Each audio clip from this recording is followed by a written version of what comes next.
Hi everybody, welcome back to FRAG-MENTAL, thanks for joining me. It's Sampling Sunday. I've received 4 samples from the house Areej Le Dore. I've never tried them before, so I thought I'd share my thoughts with you. Stay tuned to FM.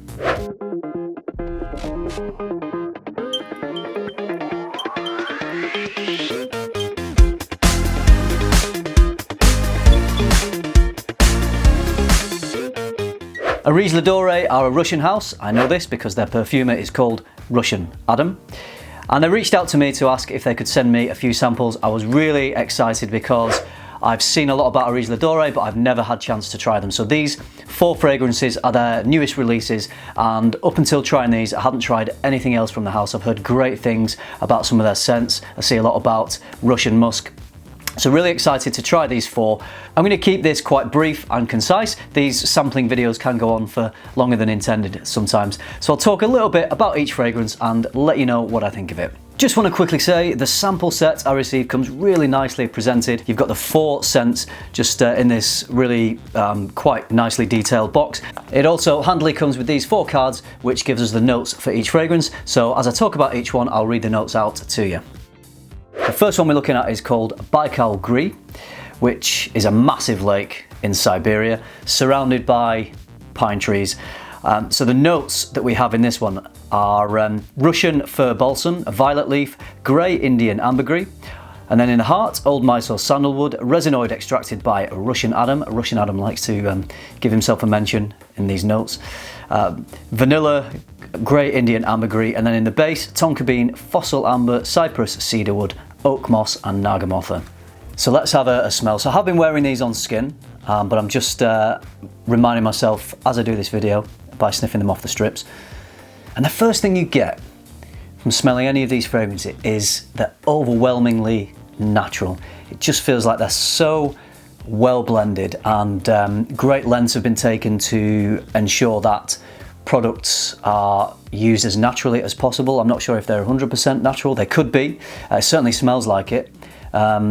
No synthetic aromas off any of these fragrances. So the first thing you get from this one is a greenness, but it's not a sharp greenness. I would describe it more as a creamy greenness. You get the fir, balsam, and also, you know, you can imagine all the other green foliage around this lake in Siberia.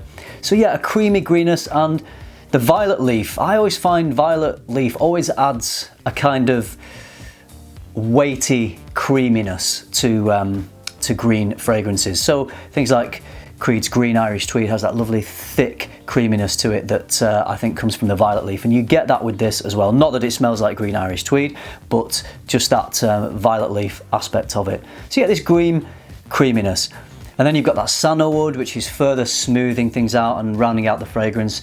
So you've got that mossy, piney, creamy greenness on top of some sweeter notes like the vanilla and the tonka bean. So it's a really nicely balanced fragrance.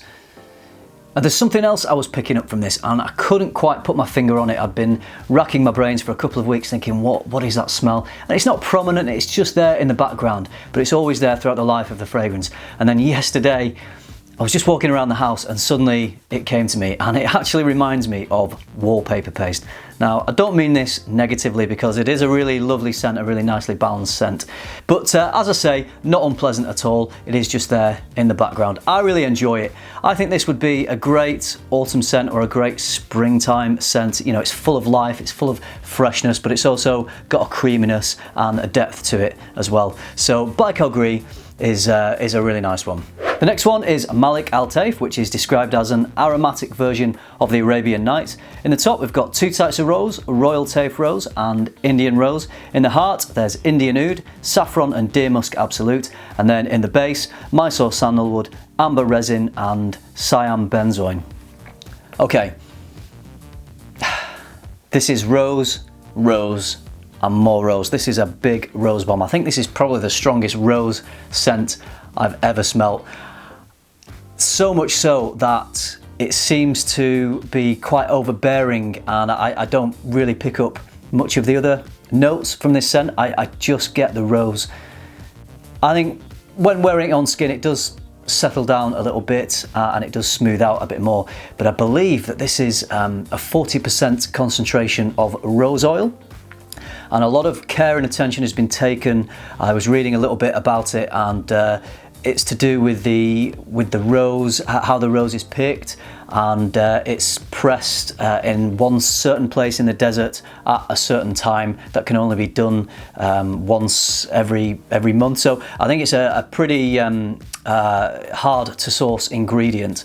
So, you know, it must be difficult to mass produce something like this. So I'm not sure quite how much Areej Le Dore are selling of this, but it must be hard to make multiple bottles. But again, like all of them, it smells so natural, really, really overwhelmingly natural.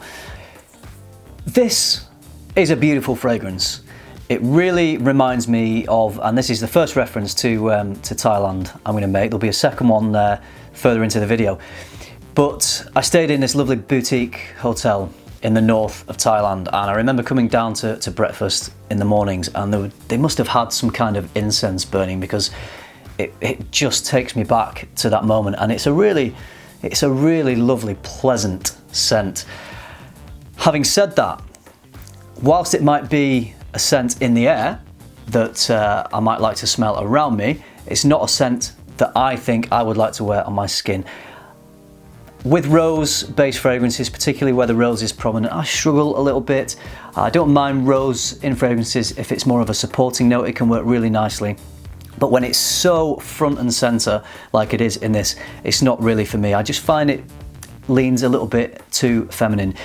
If you are a lover of rose scents, I'm sure you will adore this one, because, like I say, I haven't smelt a rose as prominent as this in any of the fragrances, even more so than Frederic Malle's Portrait of a Lady, which to me, the rose again is front and center in that one. So very rosy, too rosy for me, but I can appreciate it. Is a fantastic composition. So if you like rose, check this one out. The next one is Oud Luwak.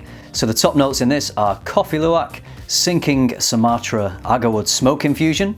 Heart notes are Moroccan Noir Oud Oil, Spikenard, Carrot Seeds and Nutmeg, and then in the base there's Indian Oud, Indonesian Vetiver Absolute, Cedarwood and Sumatran Benzoin. So this is probably the strongest overall of all the fragrances. This is rich, deeply intense. It's probably the strongest coffee scent I've ever smelled. The rose one was the strongest rose scent I've ever smelled. This is the strongest coffee, and this is a really rich, dark, intense coffee. There's nothing flat or white about this. And this conjures up another Thailand memory for me. I was downhill mountain biking through the jungle, and halfway down we stopped at a coffee plantation, and it was the most amazing, fresh, intense, rich coffee I've ever smelled and I've ever drunk. And this is so intense, it just takes me back to that. A couple of other things this makes me think of. Imagine walking into a very old house, a very old stately home perhaps, and full of deep mahogany, polished old furniture. It's got that rich kind of balsamic quality, a little bit of mustiness as well. So antique, polished furniture, a slight mustiness around this old house, and this really reminds me of that, and the old wooden floors as well, the old kind of polished wooden floors that have been there for centuries. Really very potent. It also reminds me in its darkness and its richness of drinking a really dark ale, so like a stout beer. And I drank this Christmas a bottle of a chocolate stout, and you pour it into the glass and it is just literally black. And the taste you get from that is such a potent, dark, intense taste. This is kind of similar in terms of smell, so it reminds me of a really dark beer as well. There's no barnyard skunk at all to the oud. It's all really nicely balanced, really nicely blended. I don't like oud to be too barnyardy, and it definitely isn't.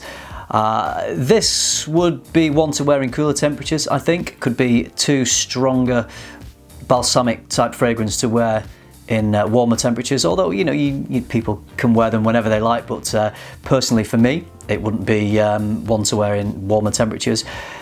Occasions to wear this to me would be a formal occasion or a smartly dressed occasion, wearing a really nice crisp suit, and you want to smell unique. You want to be different. You don't want to smell like anyone else, but it's not an unpleasant smell. I would say out of all the 4 of these, it perhaps is the most challenging, but not challenging in that it's difficult to wear, but it is quite potent, so I would recommend sampling this one. So if you like coffee scents, this one could be the one to beat. And the last one is Koh-i-Noor, which is described as an animalic floral oriental. Top notes in this are wild Siberian deer musk, Indonesian lemon distilled by Russian Adam, ylang ylang in the heart with gardenia, jasmine, champaka, patchouli, tonka bean, 30-year-old Indian oud, and the Mysore sandalwood distilled by, you've guessed it, Russian Adam. And in the base there's benzoin, crude amber, tuberose attar and jasmine sambac absolute. So a pretty impressive note breakdown for a pretty impressive scent. In fact, I'd go further than that and I would describe this one as wow.